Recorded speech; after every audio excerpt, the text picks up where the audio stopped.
Okay, day 4, we are going to talk about money, empower, and recovering your mojo.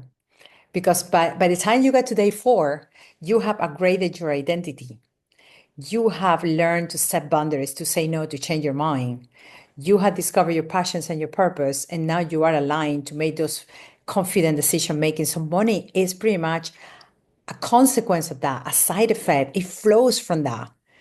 How could it be that you don't get to that point? It's because you have a block inside of you that says that you don't deserve money somehow.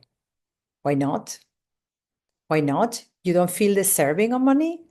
So then coming back to the identity, who do you think you are? If you see yourself like a little person that, you cannot have money because really that's for other people, that is going to have an impact also in the actions that you take.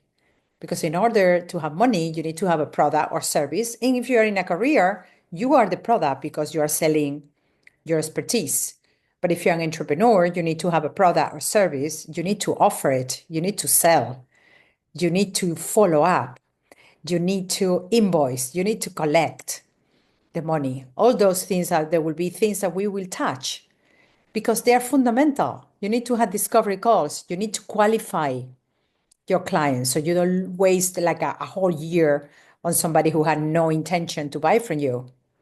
So money is a consequence of those little actions as well as your mindset of deserving that you deserve the value for the value that you deserve the money for the value that you give to the world, for the experience, for the wisdom, from the breakthroughs, for the suffering, for the pain, for the pleasure, for all the circumstances of your life that now you can bring other people along and charge them, because for them you are changing their lives, and that becomes also economic value for them. So that's why you can charge them, because you're providing much more value that they are going to no, actually they are going to get a lot of value, much more value than when they pay to you in money. And that's why they want to pay you, because they can see the return on investment. So we are going to talk about some very practical things like return on investment, like payback time, those concepts that are going to allow you to have a financial mindset. Because when we have our financials in order, that give us peace of mind and that allow us to make an impact in the world.